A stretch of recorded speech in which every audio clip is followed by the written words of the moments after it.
Hey everyone, welcome to the channel. Today we're climbing into another classic calculus challenge, the famous ladder problem. It's a fantastic real-world scenario that perfectly illustrates the power of related rates. Imagine a ladder leaning against a wall. What happens if its base starts sliding away?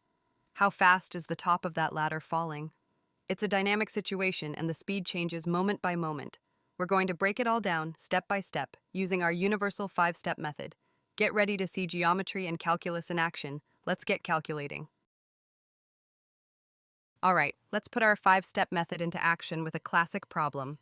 Let's kick things off with Rule 1, visualize and organize.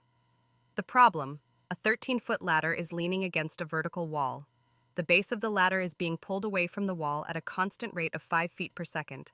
How fast is the top of the ladder sliding down the wall when the base is 12 feet from the wall? First, we draw the scenario. The ground and the wall form a perfect right angle, and the ladder acts as the hypotenuse. Right away, this tells us we're working with a shape every math student loves, a right triangle. Next, we assign labels. This is a critical step in related rates. We use variables for things that are changing, and we use constants for things that stay the same. The distance from the wall to the ladder's base is increasing, so we'll label that changing length x. The height of the ladder on the wall is decreasing, so we'll label that changing height y. The ladder's length, however, never changes. It's always 13 feet, so that's a constant. Now, let's organize all this crucial information into our summary table. This translates the word problem into a clean mathematical setup. Let's quickly walk through what we've organized here. Our variables are x and y, the changing horizontal and vertical distances. Our constant is L, the ladder length of 13 feet. Our given rate is dx dt equals 5 feet per second, which is how fast x is growing.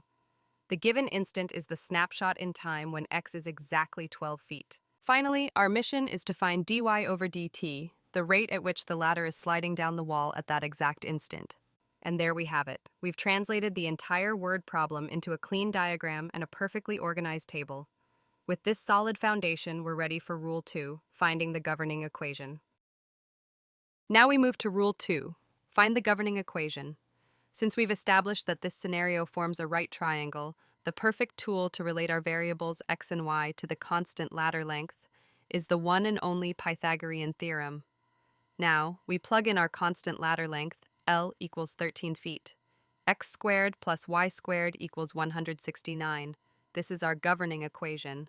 It connects the changing horizontal distance x and the changing vertical height y. We do not plug in the instantaneous values for x or y yet. They are variables because they are constantly changing. This equation is our static blueprint, waiting for calculus to bring it to life. Time to make this geometry move with Rule 3.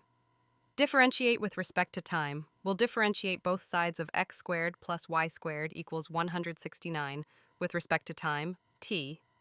Using the chain rule, the derivative of x squared is 2x times dx over dt. The derivative of y squared is 2y times dy over dt. And the derivative of the constant 169 is 0. So our dynamic related rates equation becomes 2x dx over dt plus 2y dy over dt equals 0. We can simplify this by dividing everything by 2. X dx over dt plus y dy over dt equals 0. This elegant equation now links the rates of change for x and y. It's the engine that will tell us how fast the top of the ladder is sliding. Now let's plug in our specific snapshot and get the answer. And now, for the moment of truth. Rule 4, substitute and solve. Here's what we know at that instant. dx over dt equals 5 feet per second, and x equals 12 feet.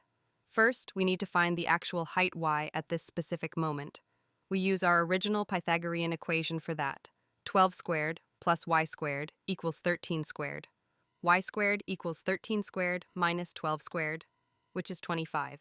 So, y equals 5 feet. Okay, at the instant the base is 12 feet from the wall, the top of the ladder is 5 feet high. Now we have all the pieces to plug into our dynamic rate equation. 12 times 5 plus 5 times dy over dt equals 0.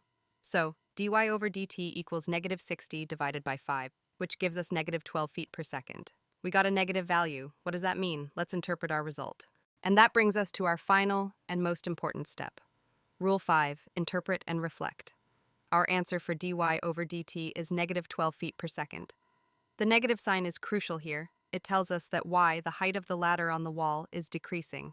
This makes perfect sense. As the base of the ladder is pulled away, the top of the ladder slides down the wall. So, when the base of the ladder is 12 feet from the wall, the top of the ladder is sliding down at a rate of 12 feet per second. Notice that the rate of the ladder sliding down isn't constant. It depends on x and y. If we were to calculate dy dt at a different x value, we'd get a different rate. This is the beauty of related rates, understanding how interconnected quantities change over time. And there you have it, the classic ladder problem, solved with our reliable 5-step method. From a simple diagram, calculus reveals the hidden dynamics of objects in motion. In our next episode, we'll tackle another exciting challenge. Until then, keep your curiosity moving.